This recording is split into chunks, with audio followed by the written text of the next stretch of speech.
Welcome, dear traveler. Tonight, we journey back through the mists of time, to a place where history paused in a single, eternal moment. Close your eyes now and let your breathing slow. Feel the weight of your body sinking into comfort, into softness, into rest. Tonight, you need not think or worry or plan. Tonight, you simply listen and drift. We are going to ancient Pompeii, on the Bay of Naples, in the year 79 AD.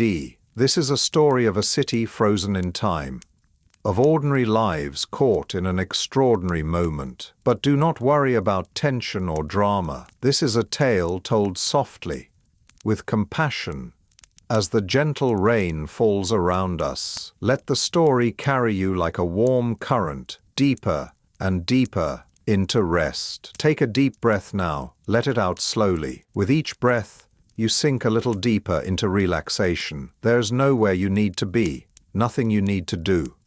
Simply rest here, in this moment, as we travel together to a world long gone. Pompeii was not always famous. For most of its existence, it was simply a prosperous Roman town, home to perhaps 20,000 souls. It sat in the shadow of Mount Vesuvius, a mountain the Romans did not know was a volcano. To them, it was simply a mountain, its slopes covered in vineyards and olive groves. The soil was rich, fed by volcanic minerals accumulated over millennia. The climate was mild, blessed by warm summers and gentle winters. Life was good. The city had been standing for 700 years when our story takes place. 7 centuries of births and deaths, of festivals and funerals, of commerce and conversation. 7 centuries of love and loss, of triumph and tragedy, of the quiet accumulation of human experience. The streets had been walked by countless feet. The fountains had given water to countless lips. The buildings had sheltered countless dreams. The walls had heard countless secrets whispered in the darkness. Pompeii was old, in the way that only ancient cities can be old. Its foundation stones had been laid when Rome was still a collection of villages on 7 hills. Its temples had witnessed the rise and fall of dynasties. Its marketplace had seen the exchange of goods from every corner of the known world. Gold from Africa, silk from China, spices from India, amber from the distant north. On the morning of August 24th, in the year 79 AD, the people of Pompeii woke to a day that seemed like any other. The sun rose over the bay, painting the water gold and silver. The fishermen cast their nets into the gentle waves. The bakers lit their ovens, filling the streets with the scent of fresh bread. The merchants opened their shops, arranging their wares for the day's trade. Children played in the streets, their laughter echoing off the ancient walls. No one knew that this day would be different. No one could imagine what was about to unfold. But we are not here to focus on catastrophe. We are here to visit a world long gone, to walk its streets, to meet its people, to understand how they lived. And as we do so, let the details wash over you like gentle waves. There is no need to remember every word. There is no test at the end. Simply float along and let sleep find you when it will. Breathe deeply now. Let your muscles relax. Let your thoughts slow down. We have all the time in the world. The city wakes slowly as cities do.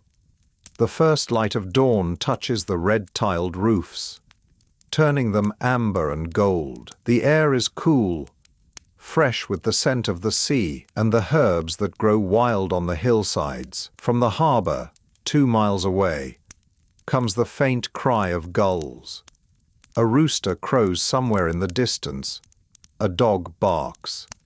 Another answers. In a modest home on the Via dell'Abbondanza, the street of abundance, a baker named Secundus rises from his bed. He is 43 years old, with strong arms developed from decades of kneading dough, and a perpetual dusting of flour on his clothes, in his hair, under his fingernails. His wife, Julia, still sleeps beside him, her breathing soft and steady. He moves quietly, carefully, so as not to wake her. There will be time for conversation later. Now, there is bread to make. Secundus sits on the edge of the bed for a moment, rubbing sleep from his eyes. Through the window, he can see the sky lightening, the stars fading one by one. He thinks, as he does every morning, of his father. His father was a baker too, and his father before him. 3 generations have worked this oven, have kneaded dough on this same wooden table, have sold bread to the same families. He pulls on his tunic, a simple garment of undyed wool, worn soft by years of use. He ties his leather sandals, the straps familiar under his fingers. He splashes water on his face from a clay basin, the water cool and refreshing. He runs his fingers through his hair, still thick despite his age, though streaked now with grey. He walks through his house, his footsteps soft on the mosaic floor. The house is small but comfortable. 2 rooms for sleeping, a main room for living, a small courtyard in the center. In the courtyard, a fountain trickles peacefully, fed by the city's aqueduct. The sound is constant, soothing, a gentle music that has played in this house for as long as Secundus can remember. The courtyard is open to the sky, and the morning air is fresh and cool. A few plants grow in clay pots: basil, rosemary, a small lemon tree. Julia tends them carefully. She says they bring good fortune. Secundus is not sure he believes in such things, but he likes the scent of the herbs, the bright yellow of the lemons against the green leaves. The sound of water is constant in Pompeii. Every home of any size has a fountain. The Romans love water with a passion that borders on obsession. They have built aqueducts to bring it to their cities from mountain springs miles away, engineering marvels of stone and calculation. They use water lavishly, joyfully, wastefully, by the standards of later ages. But to the Romans, water is life, water is civilization, water is what separates them from the barbarians who drink from muddy streams. The bakery is attached to the house, accessible through a side door. Secundus enters and is greeted by the familiar smells: yeast and stone, wood smoke and flour. The bakery is his world, his kingdom, the place where he feels most at home. The oven is a massive structure of brick and clay, built to last centuries. It has been standing since his grandfather's time. Perhaps it will stand for centuries more, or perhaps not. There is no way to know. He begins his work methodically, following the same routine he has followed for 25 years. First, the fire must be stoked. The coals from yesterday still glow faintly in the darkness. He adds kindling, small pieces of dry wood, and blows gently on the coals.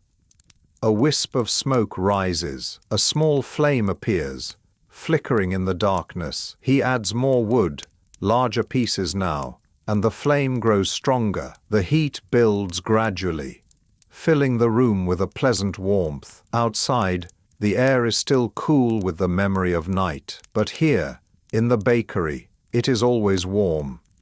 In winter, this is the coziest room in the house. In summer, it can be unbearably hot. But that is the price of the work. While the oven heats, Secundus prepares the dough. The recipe is simple, unchanged for generations: flour, water, salt, yeast. But simplicity does not mean ease. The flour must be the right kind, ground fine but not too fine. The water must be clean, drawn fresh from the fountain. The salt must be measured carefully, Too much and the bread is inedible. Too little and it tastes flat. The yeast is the mystery, the magic. A living thing, invisible, that makes the dough rise. His hands work the mixture with practiced ease, kneading and folding, kneading and folding. The rhythm is meditative, almost hypnotic. His mind wanders to pleasant things, to nothing things. The festival coming next month, dedicated to Bacchus, the god of wine. There will be music and dancing, too much wine, laughter in the streets, the new sandals he wants to buy from the cobbler on the Via Stabiana. Good leather, well made, worth the cost. His daughter's upcoming birthday. Claudia will be 12.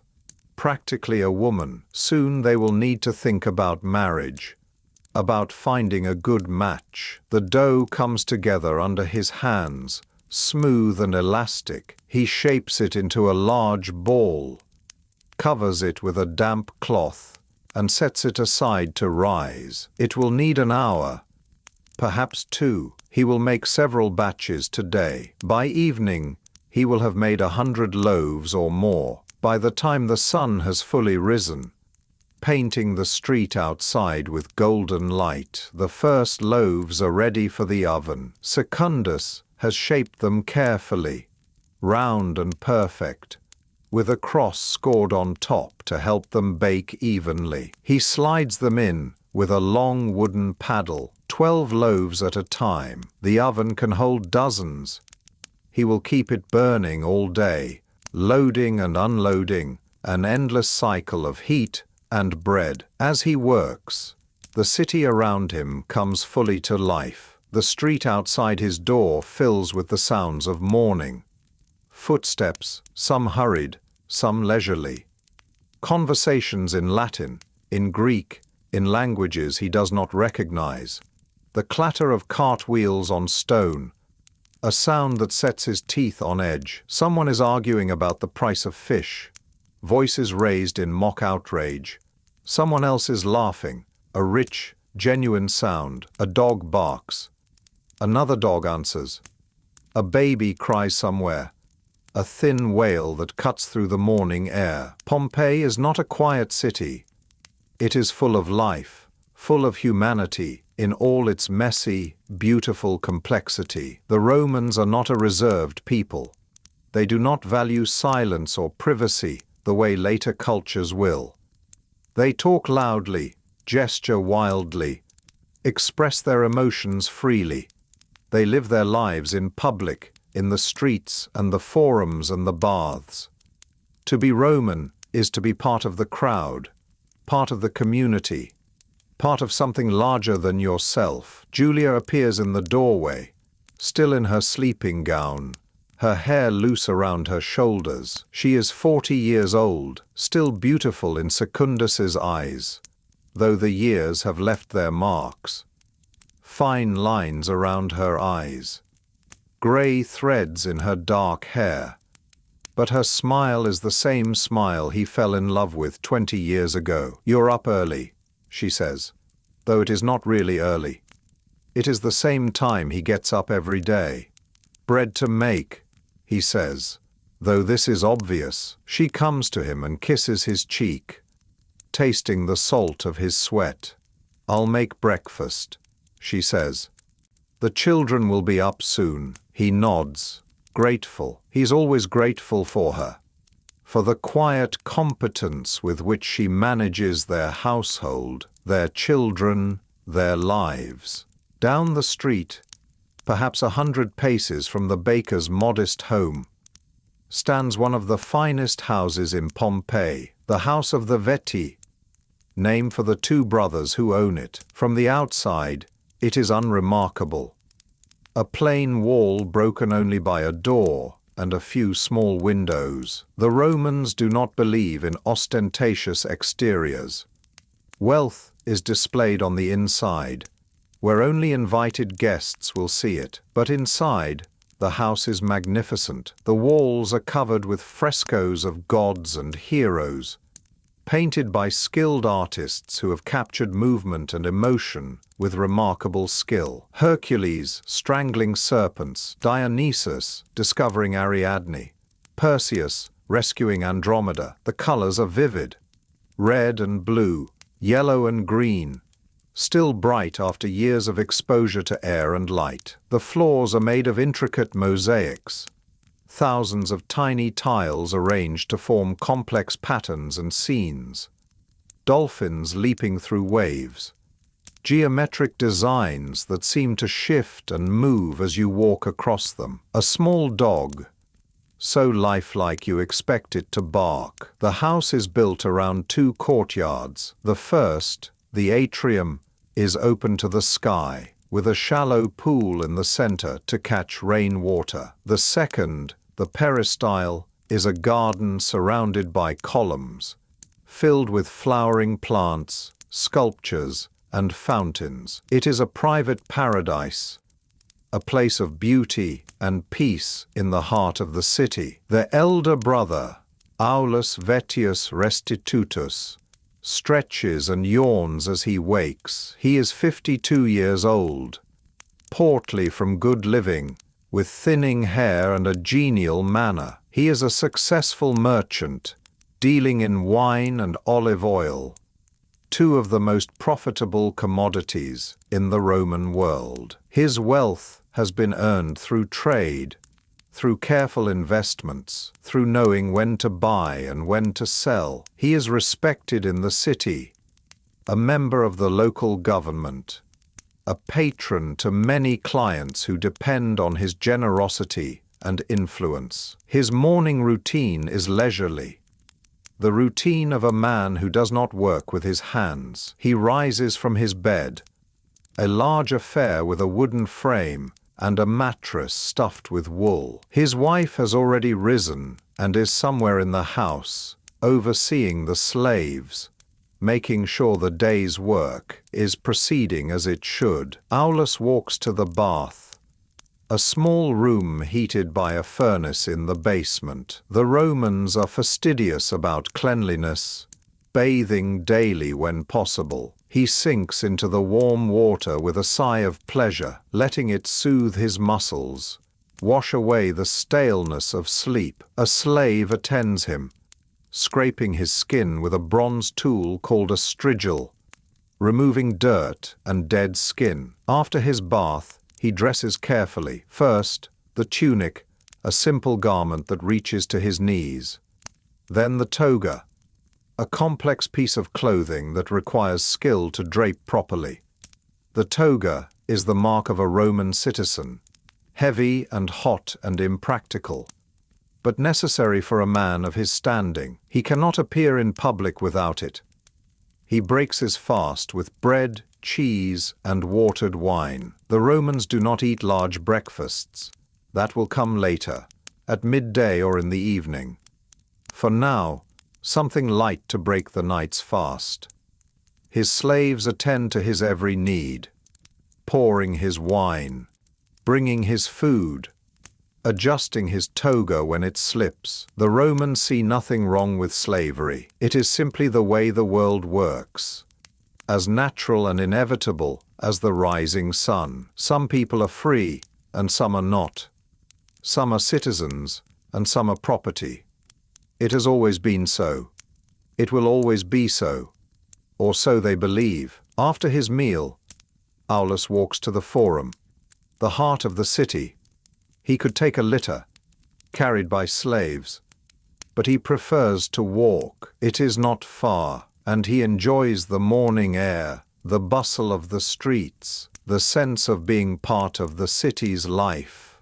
The streets are filling with people now, merchants opening their shops, slaves running errands for their masters, women going to market with baskets on their arms, men heading to the Forum for business or politics, children being led to school by patient pedagogues. The city is alive, vibrant, purposeful. Aulus nods to people he knows, exchanges greetings, stops occasionally to exchange a few words. Everyone knows him. He is a prominent man, a man of substance and influence. People defer to him, seek his favor, hope for his patronage. The Forum is a large open plaza, perhaps 200 feet long and 100 feet wide, paved with white stone that gleams in the morning sun. It is surrounded by temples and government buildings, columns and statues, the architectural expression of Roman power and civilization. At one end of the Forum stands the Temple of Jupiter, the king of the gods. It is a magnificent building, raised on a high platform, with tall columns and a triangular pediment decorated with sculptures. At the other end stands the Temple of Apollo, smaller but no less beautiful, dedicated to the god of music, poetry and prophecy. The Forum is already crowded, though it is still early. Merchants have set up stalls selling everything imaginable: fresh vegetables from nearby farms, lettuce, onions, cabbage, beans, salted fish from the sea, tuna, mackerel, sardines, garum, the fermented fish sauce the Romans love, though it smells terrible to modern noses, pottery in every size and shape, plates, cups, bowls, amphorae, cloth, wool from sheep, linen from flax, expensive silk from distant China, jewelry, simple bronze rings, expensive gold necklaces set with precious stones. Even slave, standing naked on a platform, to be inspected and purchased like any other commodity. You can buy anything in the Forum if you have coin, and if you do not have coin, you can trade, or haggle, or beg. The Forum is the economic heart of the city, the place where wealth flows like water. Aulus stops to talk with friends and business associates. They discuss politics, always a favorite topic. The Emperor Vespasian died last year. His son Titus is now emperor. What kind of ruler will he be? Better than Nero, surely. But that is not saying much. They discuss trade routes, the price of grain, the reliability of ships' captains. They complain about taxes, though truthfully, the taxes are not so bad. The Roman peace, the Pax Romana, has brought prosperity to the empire. Trade flows freely from one end of the known world to the other. Pirates have been suppressed. Roads are safe. It is a good time to be a merchant. They gossip about scandals. One man's wife has been seen talking with a gladiator, and you know what that means. Another man has lost a fortune gambling on chariot races at the circus. A young man from a good family has been caught with another man, which is not exactly illegal, but is certainly scandalous. The conversation flows easily, punctuated by laughter and friendly insults. These men have known each other for years. They trust each other, more or less. They do business together. Their children play together.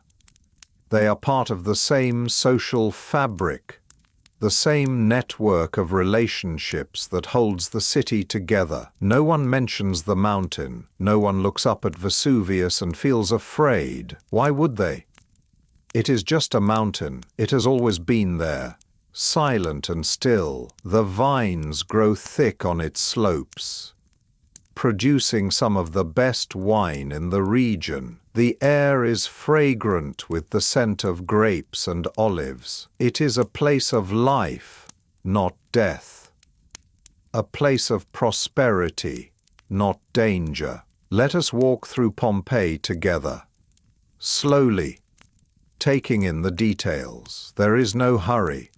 We have all the time in the world. Let the images form gently in your mind, like scenes from a dream. Let yourself sink deeper into relaxation with each step we take. The streets of Pompeii are narrow, typically only 10 or 12 feet wide, paved with large blocks of volcanic stone worn smooth by centuries of feet and cartwheels. Down the center of each street runs a shallow channel, perhaps a foot wide and a few inches deep, for water and waste. The Romans are practical people. They know that cities need drainage, need a way to carry away the detritus of daily life. At regular intervals, large stepping stones are placed across the street, raised above the level of the channel, allowing pedestrians to cross without stepping in the muck, while still leaving room for cartwheels to pass on either side. It is a simple solution,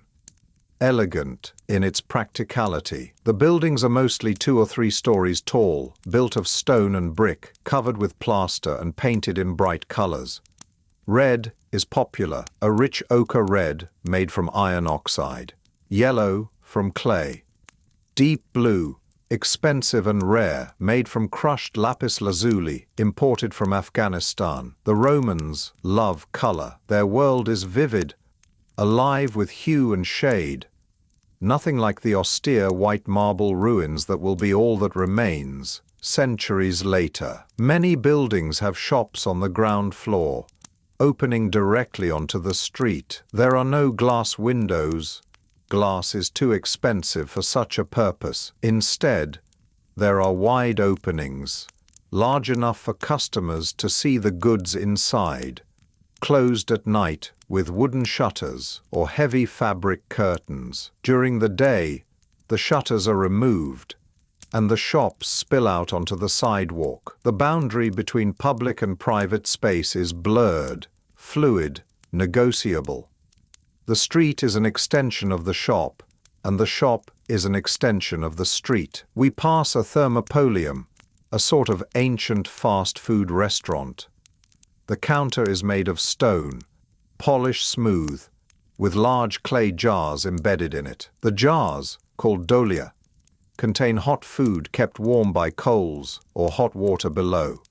Stew, beans, lentils, sausages. The smell is savory and inviting, making your stomach rumble even if you have just eaten. A slave, a young man from Syria, judging by his dark skin and accent, stirs a pot with a wooden spoon. Customers stand at the counter, eating quickly before returning to work. This is food for working people, for those who do not have kitchens in their homes, or do not have time to cook, or simply prefer someone else to do the work. The thermopolium is decorated with a fresco showing the goddess of plenty, surrounded by fruits and vegetables, a promise of abundance. Business is good. The owner, a freedman who saved for years to buy this place, is doing well. He works hard, 16 hours a day, but he is building something. In a few years, he might be able to buy a larger place, hire more slaves, expand his business. It is possible, in the Roman world, for a man to rise, to improve his station. Not easy, but possible. Next door is a laundry, a phalonica. The smell here is less pleasant. Inside, workers are treading on cloth in large vats of water and urine. Yes, urine. It sounds disgusting to modern ears, but the Romans have discovered that the ammonia in urine helps to clean fabric, to bleach it white. The urine is collected from public urinals around the city. The Romans are nothing if not practical. The work is unpleasant, but necessary. The Romans care about their appearance. They want their togas to be white and clean, a visible symbol of citizenship and status. The workers, all slaves, tread up and down in the vats, working the cloth with their feet, singing to keep rhythm, to make the work pass more quickly. They will do this for hours. Their legs will ache, their skin will wrinkle and prune, but they have no choice. They are property, not people. The law does not recognize their suffering. Further down the street, we come to a tavern, a corpona. It serves wine to anyone with coin, and cheap wine at that. The kind that gives you a headache the next morning. The wine is stored in large clay vessels called amphorae, sealed with cork and wax. stacked in a cool room in the back. The Romans drink their wine mixed with water, typically 3 parts water to 1 part wine. To drink it undiluted is considered barbaric, the sort of thing only barbarians and drunkards do. Though of course plenty of Romans drink it undiluted when no one is watching. Inside the tavern, the walls are covered with graffiti. The Romans are prolific graffiti artists. They write on every available surface, inside and outside, in homes and in public spaces. Some of it is political. Vote for Marcus Cyrenius for aedile. He will keep the streets clean. Some of it is romantic. I love Rufina. Severus to Successus. Greetings. Some of it is crude, vulgar jokes and insults that would not be out of place in a modern bathroom stall. Theophilus. Don't perform oral sex on girls against the city wall like a dog. The Romans are not prudish about such things. One piece of graffiti, found centuries later, will read, "On April 19th, I made bread." Such a simple statement, so mundane, so human. Someone made bread. Someone thought it worth recording, worth preserving, worth remembering. Someone wanted to leave a mark, however small, on the world. Someone wanted to say, "I was here. I existed. Remember me." The tavern is not crowded at this hour. A few men sit at wooden tables, drinking and talking in low voices. One of them is a veteran soldier, identifiable by his military belt, his bearing, and the scars on his arms. He fought in Germania. He tells anyone who will listen. He killed barbarians, men with long hair and no concept of civilization. He saw the Rhine, that great river that marks the edge of the empire. He earned his discharge with honor and a small pension. Now he drinks too much and tells stories that may or may not be true. Another man is a cloth merchant, recently returned from Egypt. He speaks of the pyramids, those impossible structures that rise from the desert sand. He speaks of the Sphinx, mysterious and ancient. He speaks of the great city of Alexandria, with its library and its lighthouse, one of the wonders of the world. The others listen with interest, asking questions, imagining places they will never see. The Roman world is vast, stretching from Britain to Mesopotamia, from the deserts of Africa to the forests of Germany. Travel is common for those with the means. Pompeii is cosmopolitan, connected to a trade network that spans from the Atlantic to the Indian Ocean. We leave the tavern and continue our walk. The sun is higher now, approaching midday, and the day is growing warm. The heat is pleasant, not oppressive. It is late August, the height of summer, but the sea breeze keeps the air fresh. The air smells of the sea, of cooking fires, of flowers.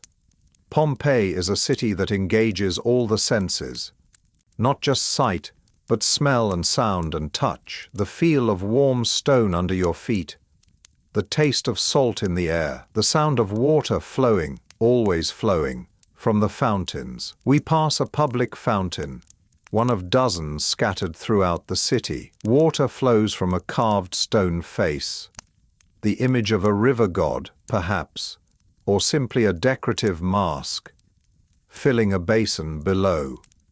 The basin is large enough for several people to draw water at once.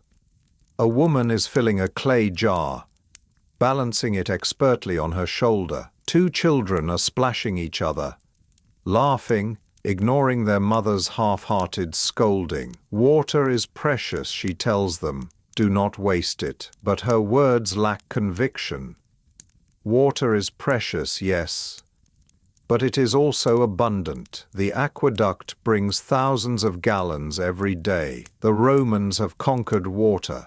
They have bent it to their will. Around the corner, we come to a small shrine, a lararium built into the wall. It is dedicated to the lares, the household gods. Every family has lares, protective spirits that watch over the home, ensure prosperity, ward off evil. The shrine is simple. A niche in the wall, decorated with paint, with a small altar in front. Someone has left an offering. A small cake, a few coins, some flowers already wilting in the heat. A woman stands before the shrine, her head bowed, her lips moving in silent prayer. She is perhaps 30 years old, dressed simply. A slave or a freed woman. What is she praying for? A safe journey for her husband, health for her children, relief from some burden we cannot see. We do not know. But her devotion is sincere. She believes the gods are listening. She believes her prayers matter. The Romans are religious, deeply so. But their religion is different from what will come later. Their gods are not jealous. They do not demand exclusive worship. There is room for many gods, many beliefs, many ways of approaching the divine. You can worship Jupiter and also make offerings to the Egyptian goddess Isis. You can believe in the old gods and also join the mystery cult of Mithras. There is no orthodoxy, no heresy, only practice and tradition. We walk on, deeper into the city. Every street reveals something new. A mosaic floor depicting dolphins leaping through stylized waves, each tile carefully placed to create the illusion of movement. A fresco of a garden, so lifelike you can almost smell the roses, almost feel the breeze rustling the leaves. A bronze statue of a dancing faun, caught in mid-leap, 1 foot raised, arms outstretched, expression joyful. It is a copy of a Greek original, like so much Roman art, but no less beautiful for being a copy. This is a city that has accumulated wealth and art over centuries. The people here are not primitive.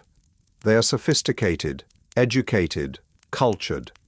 They read poetry, Virgil, Ovid, Homer in Greek. They attend plays, tragedies and comedies performed in open-air theaters. They debate philosophy, Stoicism, Epicureanism, whether pleasure or virtue is the highest good. They are the inheritors of Greek learning, the masters of the known world. And yet, for all their knowledge, for all their engineering and architecture and philosophy, they do not understand the mountain. They do not know what it means when, in the early afternoon, just after the sun has reached its zenith, the ground begins to tremble. It is just after noon, the 6th hour of the day by Roman reckoning, when the first tremor comes. It is slight, barely noticeable, the kind of shake that makes you pause and wonder if you imagined it. A few people pause in their work, looking around with mild concern. A potter's wheel wobbles. A stack of plates rattles. A painting sways on its hook, but the tremor passes quickly, lasting only a few seconds, and life resumes. Earthquakes are not uncommon in this region. The Romans have felt them before many times. The earth sometimes shakes. It is unpleasant, certainly, but it is not necessarily dangerous. Buildings are built to withstand minor shakes. When they collapse, they rebuild, they repair, they continue. The Romans are nothing if not persistent, nothing if not practical. But this tremor is different, though they do not yet realize it. It is not the earth settling, not a minor adjustment in the planet's crust. It is the mountain waking after 800 years of sleep. It is pressure building to an unbearable degree. It is a warning that no one can read.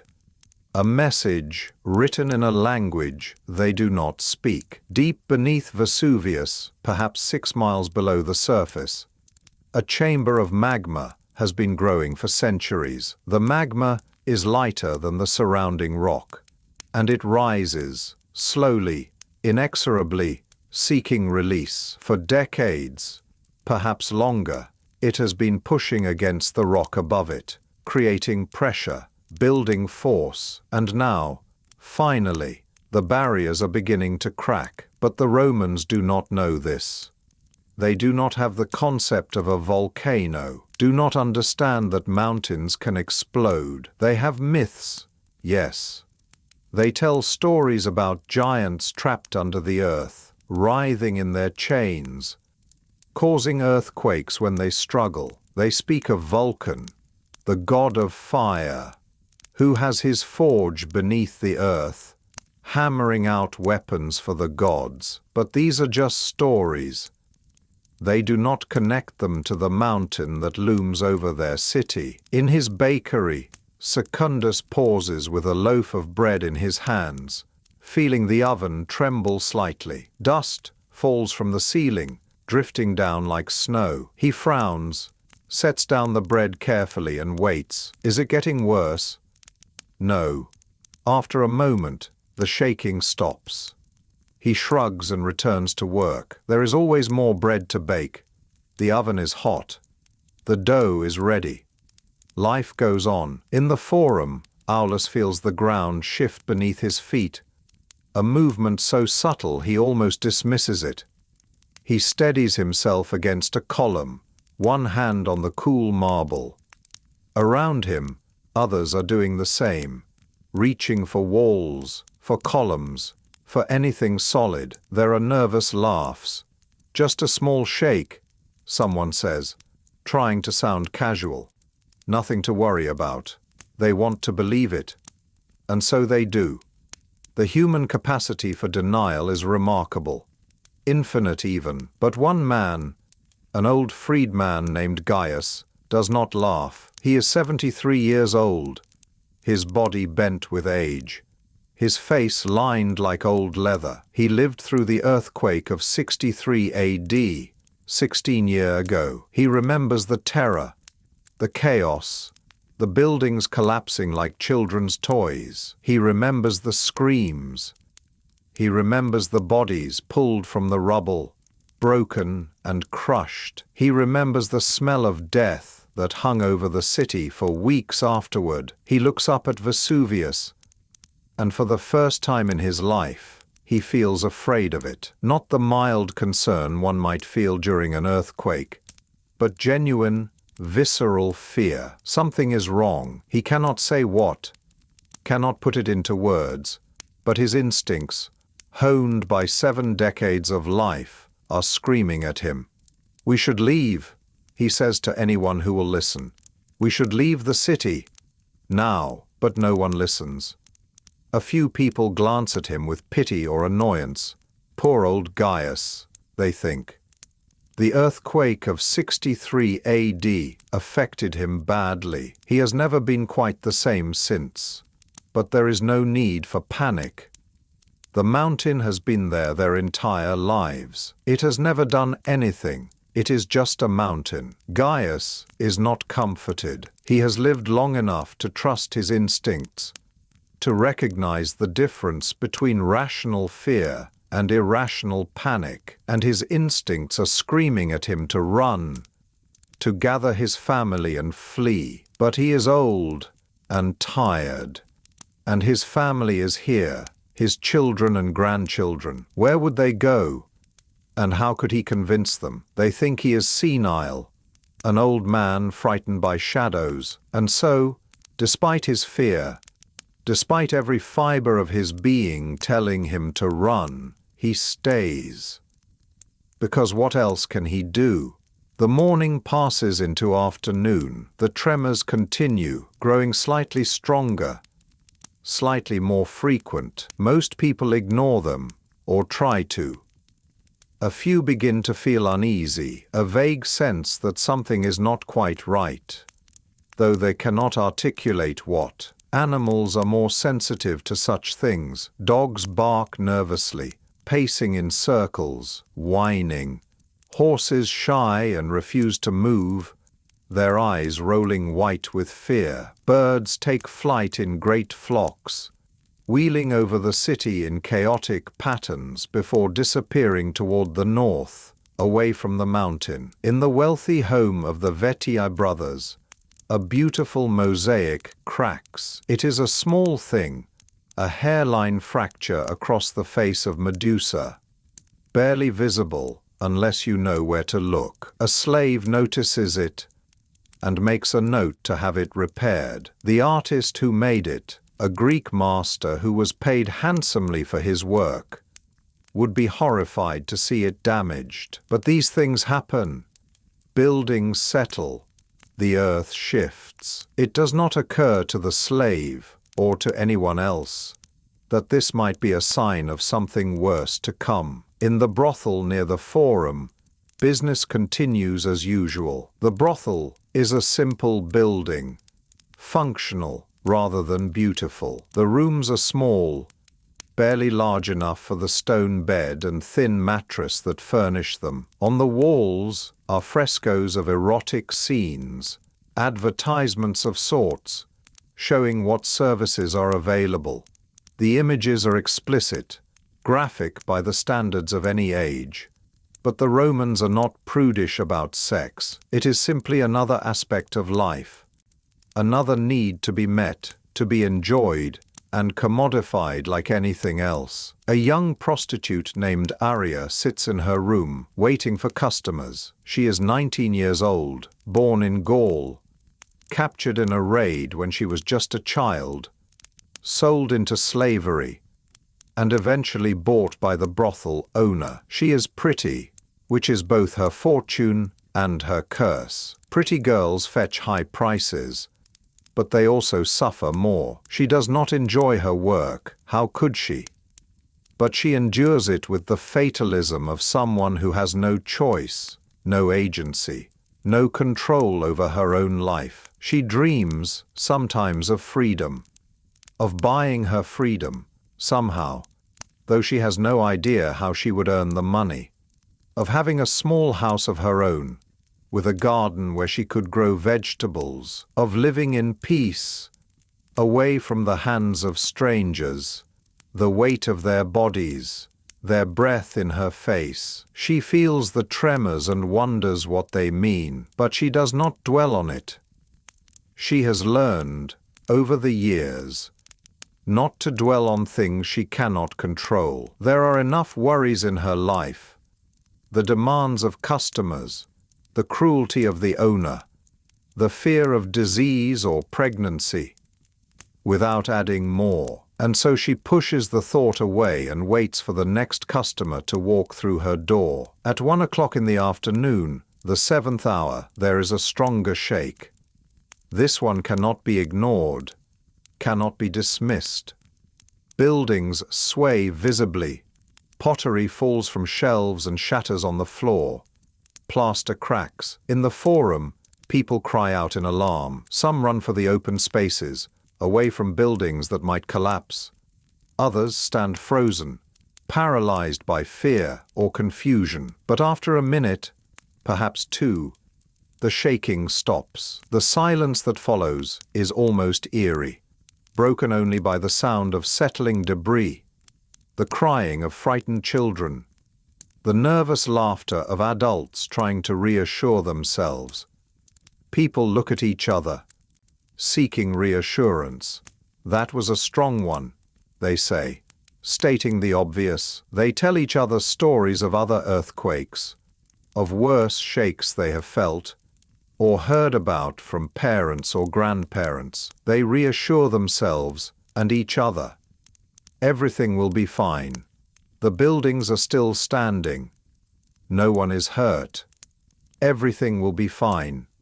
Except it will not be fine, because at exactly 1 o'clock in the afternoon, as the stronger tremor is fading, Mount Vesuvius erupts. The sound is indescribable.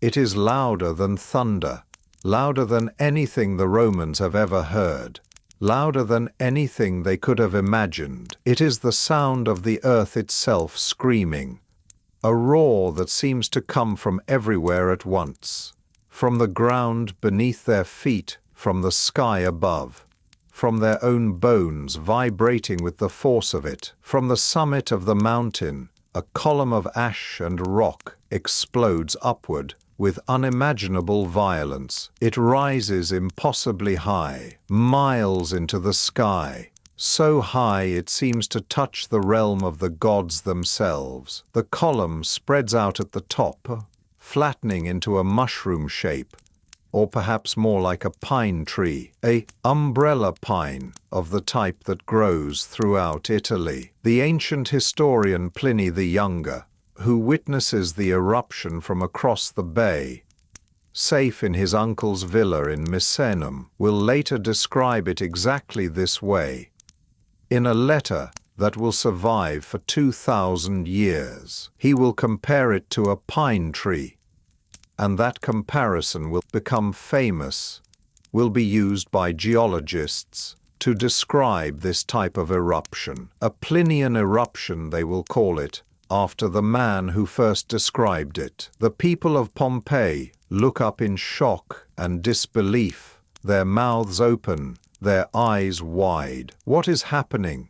What is this impossible sight? The mountain, their benign mountain, their familiar mountain, is tearing itself apart. The column of ash and rock continues to rise, higher and higher, carrying with it rocks the size of houses, the size of temples, thrown miles into the air by forces beyond comprehension. The column rises higher and higher, blocking out the sun. Darkness begins to fall over the city, even though it is only early afternoon. It is not the gentle darkness of dusk, the gradual fading of light.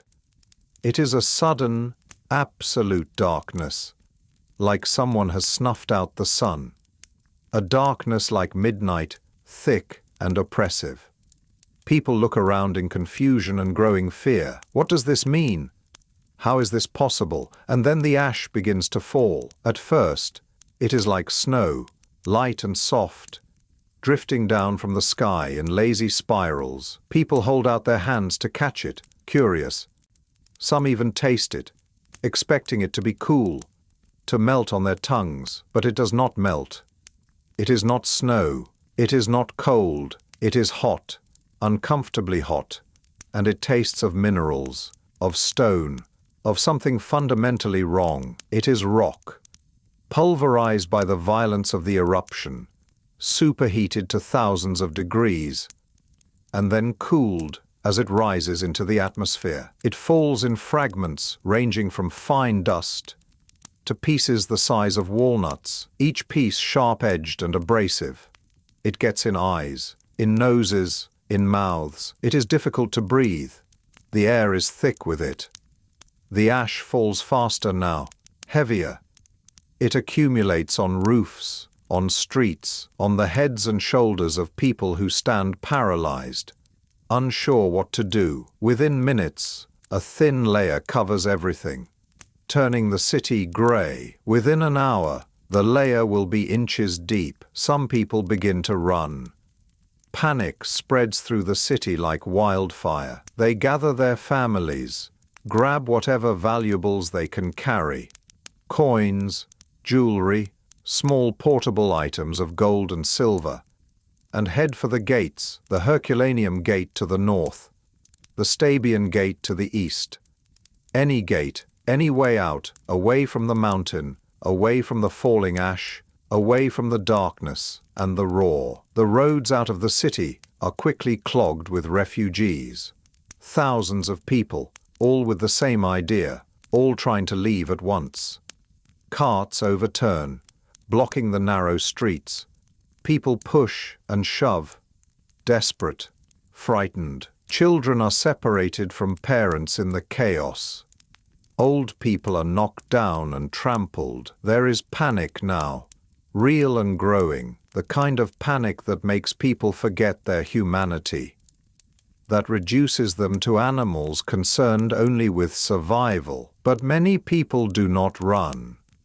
They make a different choice, a choice that seems reasonable at the time, but will prove fatal. They go inside their homes, close the doors and shutters, and wait for the ash fall to stop. Surely it will stop. Oh, surely this cannot continue. They have survived earthquakes before. They have survived fires, floods, famines. They will survive this. They do not understand what is happening. They have no frame of reference for a volcanic eruption. They think this is just an unusually severe earthquake, perhaps, combined with some strange atmospheric phenomenon. It will pass. Everything will return to normal. They just need to wait it out. Secundus, the baker, brings his family into his house.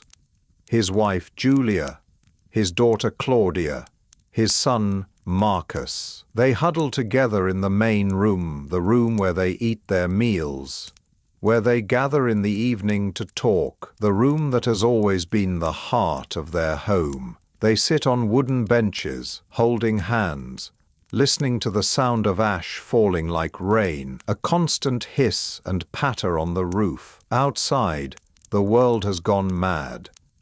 Inside, they try to maintain calm, to reassure each other. We will be safe here, Secundus says, though his voice lacks conviction. The house is strong. We just need to wait. Julia nods, trying to believe him, trying to be strong for the children. But she is terrified. She has never seen anything like this. None of them have. Claudia is crying quietly, tears running down her cheeks. Marcus sits very still, his jaw clenched, trying to be brave, trying to be a man. The ash piles up in the courtyard, covering the fountain, muting its gentle music. The sound of water, which has been a constant presence in their lives, fades and stops. The fountain is buried now, invisible beneath the grey ash. The plants, the herbs Julia tends so carefully, are buried too. Everything is disappearing beneath the ash. The house creaks and groans. The weight of the ash is immense. The roof beams, solid wood that has stood for decades, begin to sag. Dust and plaster rain down from the ceiling. A crack appears in the wall, thin at first, then widening. Will we be safe? Julia asks again, needing reassurance, needing to hear her husband say it even if she does not believe it. Yes, Secundus says, yes, we will be safe. He wants to believe it. He needs to believe it. This is his home. His father baked bread here. His grandfather before him. 3 generations have lived in this house, have raised children here, have laughed and cried and loved here. This house has stood for 100 years. Surely it will stand for 100 more. But the ash keeps falling. Hour after hour, it falls. The layer grows deeper, 6 inches, a foot, 2 feet. The weight is immense, hundreds of pounds per square foot, far more than the roof was designed to bear. Roofs all over the city begin to creak and groan.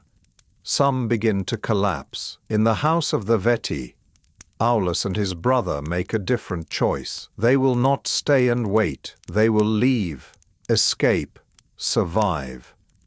They will take their most valuable possessions and go to the harbor, find a ship, and sail away. They have money, connections. They can come back later, when it is safe, and rebuild.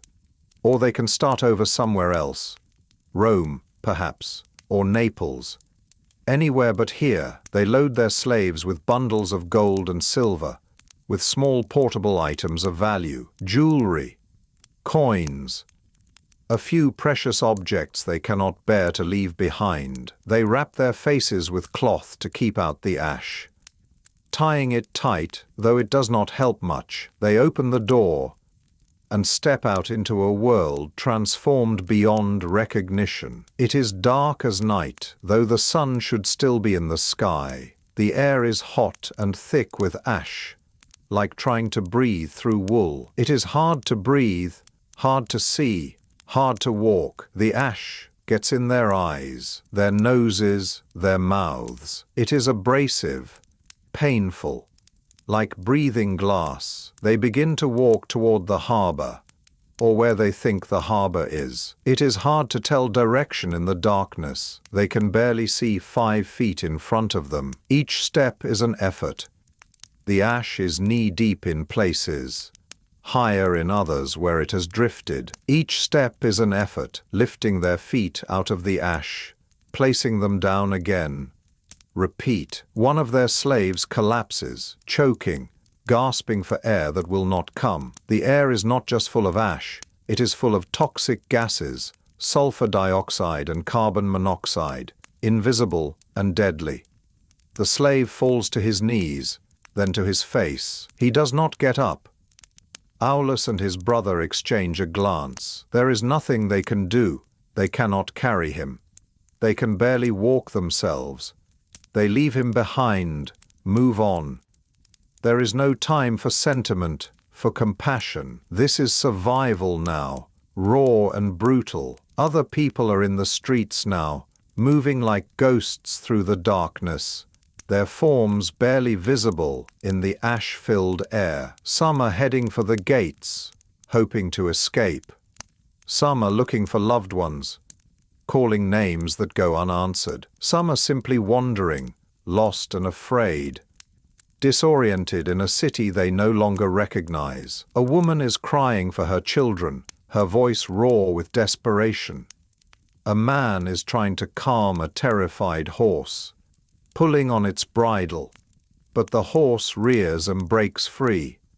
Disappearing into the darkness, an old woman has fallen and cannot get up. She holds out her hand, pleading for help, but no one stops.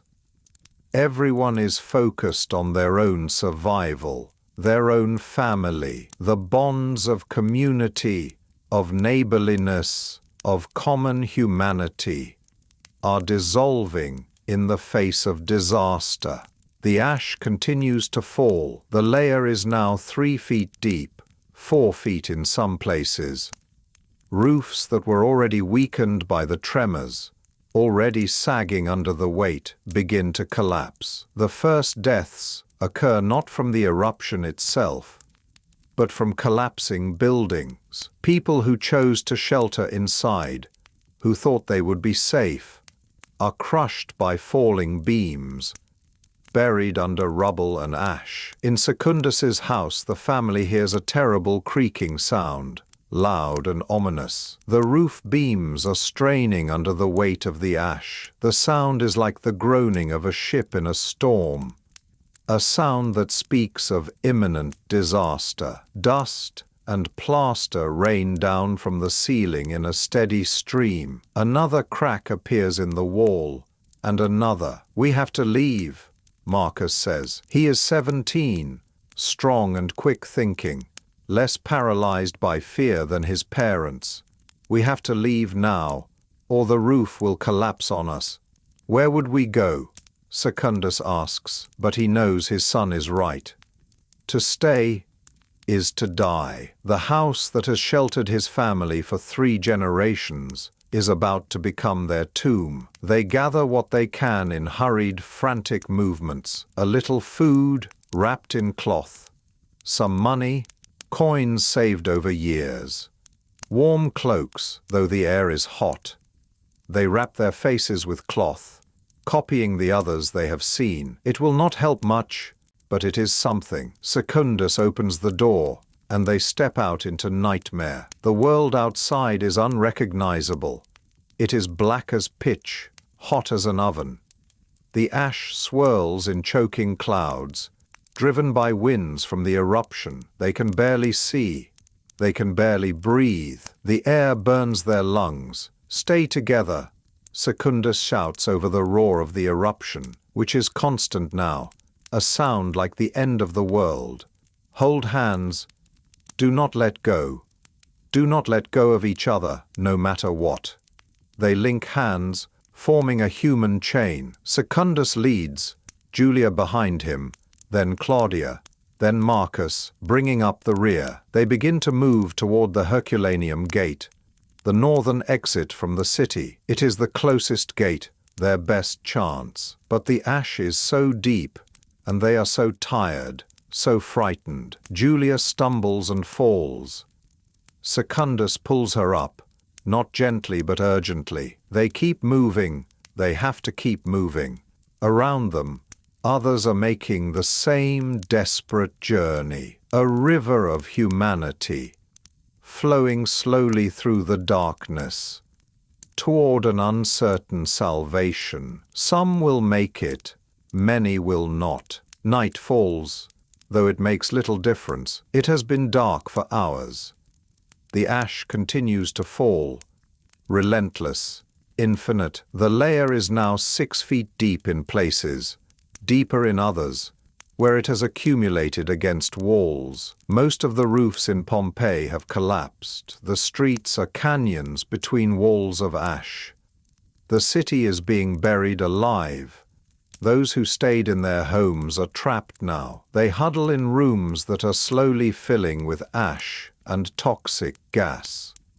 They try to cover their faces with cloth, but it is not enough. The gas seeps in, invisible and deadly. They begin to cough, to choke. Their lungs burn, their heads swim. They grow weak, disoriented. Some try to dig their way out, scraping at the ash with their hands, but it is too deep, too heavy.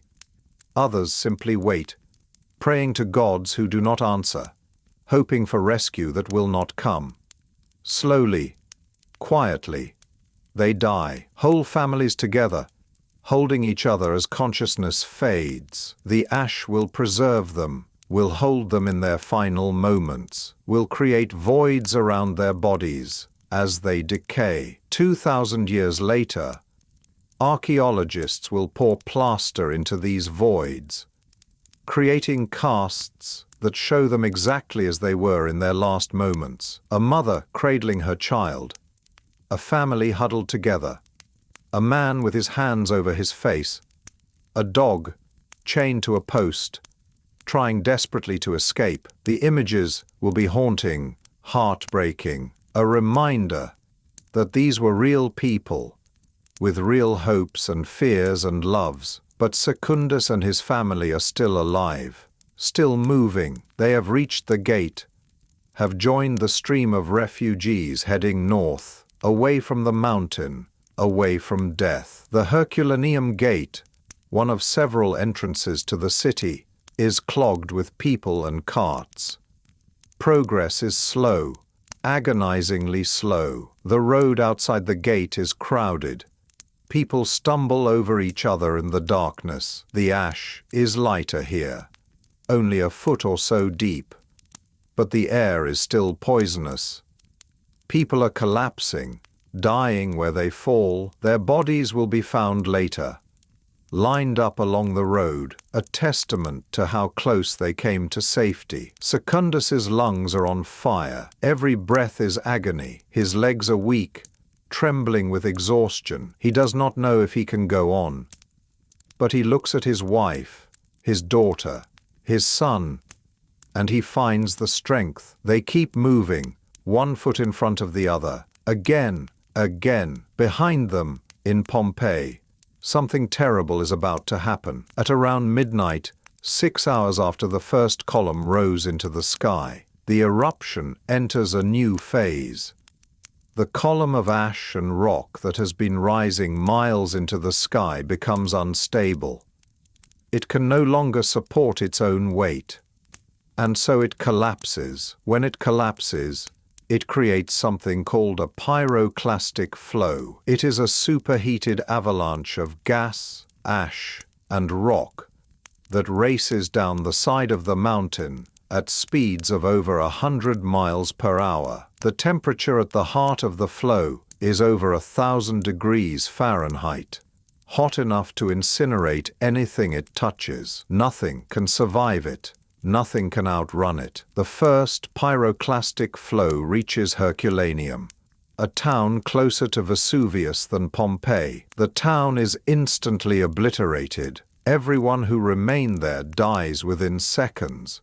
So quickly they do not even have time to suffer, incinerated by the heat, their bodies reduced to ash and carbon, buried under 60 feet of volcanic material. But Pompeii is further away, perhaps 8 miles from the mountain. The first flows do not reach it, not yet. The city has a few more hours, but it is only a reprieve, not salvation. Secundus and his family are now several miles from Pompeii, perhaps 3 or 4 miles along the road to the north. They are exhausted, stumbling, barely conscious, but they are alive. They find shelter in a barn, abandoned by its owner who has fled. They collapse onto the straw, too tired to speak, too tired to think. Within minutes, they fall into a fitful sleep. A sleep haunted by nightmares of falling ash and collapsing buildings. They do not see what happens next.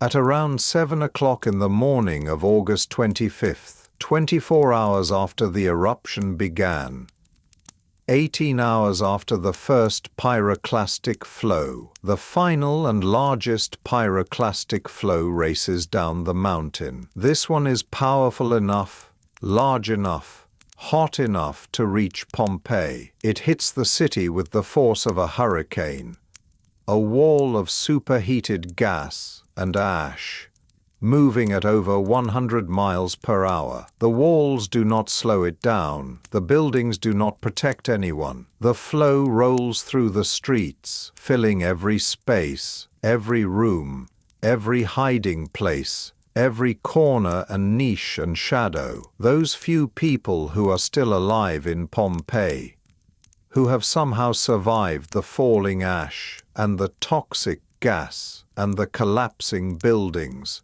die instantly. The heat kills them before they can even draw a breath. Their bodies are encased in ash, which hardens around them like cement, preserving their forms forever. Their skeletons will remain, their bones protected by the very thing that killed them. The city is buried. 6 meters of ash and pumice cover everything. The buildings, the streets, the temples, the theaters, the houses, the shops, the fountains.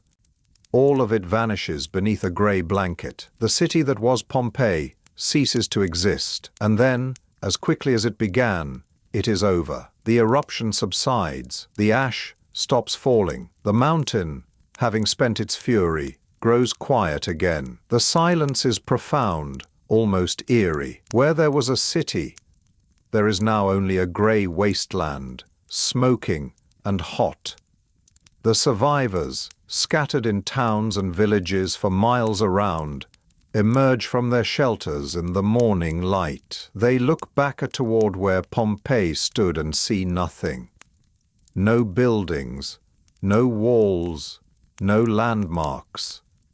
Just a flat expanse of gray ash. The city is gone, vanished, as if it never existed. In the following days, some people will try to return, to dig through the ash and recover their possessions, to search for loved ones.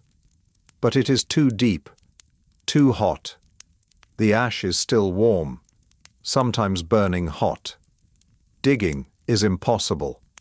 Most give up after a few hours. The city is abandoned. The dead are left where they fell. Secundus and his family are among the survivors. They will settle in Naples, a larger city on the bay, far enough from Vesuvius to be safe. Secundus will open a new bakery. It will be hard, starting over, but he is a baker. It is what he knows. His children will grow up, marry, have children of their own. Life goes on, as it always does. But he will never forget Pompeii. Until the day he dies, he will tell his grandchildren about the city that disappeared, about the mountain that destroyed it in a single day. And they will tell their children, and so the memory will be passed down, growing vaguer with each generation, transforming from history into legend. But even memory fades. Within 100 years, the exact location of Pompeii will be forgotten. The city will become a legend, a cautionary tale. People will wonder if it ever really existed, or if it was just a story. For 1700 years, Pompeii will sleep beneath the ash. Rain will fall, grass will grow. Farmers will plant crops in the rich volcanic soil, never knowing that beneath their feet lies a city frozen in time. The ash, rich in minerals, makes the land fertile. Grapes and olives grow particularly well, and then, in 1748, workers digging a well will strike something hard, stone. They will dig further and discover a wall, then a street, then a building. And slowly, carefully, over decades, Pompeii will be uncovered. The city will emerge from the ash like a ghost from the grave, like a message from the past. The buildings are still standing, the frescoes are still bright, the mosaics are still beautiful, the graffiti is still on the walls, and the bodies are still there, preserved in the positions of their death. Archaeologists will walk the streets and see the city as it was on that last day. The bread still in the ovens, carbonized but intact. The wine still in the amphorae, the coins still on the tables. It is a time capsule, the best preserved Roman city in existence. They will find a loaf of bread with the baker's stamp. Seller, slave of Quintus Granius Verus, made this. Is this Secundus's bakery? There is no way to know, but the bread is real, solid, proof that people lived here, worked here, laughed here, loved here. Pompeii will become one of the most important archaeological sites in the world. It will teach us more about Roman life than any other place. It will show us how ordinary people lived 2,000 years ago, what they ate, what they wore, how they decorated their homes, what they wrote on walls, what they valued, what they feared. And it will remind us that we are not so different from them. They worried about money and status. They fell in love and had their hearts broken. They complained about politics. They told jokes. They made bread. They were human, just like us. And for one terrible day, they faced the unimaginable. Most did not survive, but some did, and life went on. And so we leave Pompeii now, the city preserved in ash, waiting through the centuries to tell its story. The bread is still in the oven, the fountain is still in the courtyard, buried but not destroyed. The people are still there, caught in their final moments, reaching toward loved ones, protecting children, running toward safety they would never reach. But that is not the end of the story, because Pompeii lives on. In the minds of those who visit it, who walk its streets 2,000 years later, in the books written about it, in the art it has inspired. The city is dead, but its memory is alive. As you drift now toward sleep, let go of the details. Let go of the names and the places and the specific moments. Simply rest in the knowledge that life is precious and fleeting, that cities rise and fall, that mountains sleep and wake, and that through it all, human beings endure. Rest now. Let your breathing slow.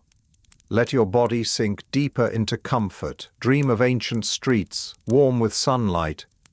Dream of fountains in courtyards, their water singing softly. Dream of bread baking in stone ovens. Dream of a city by the sea, under a mountain, on a day that started like any other. Rest now, and let sleep take you gently, softly, like ash falling on a summer afternoon, covering everything in peace. Good night.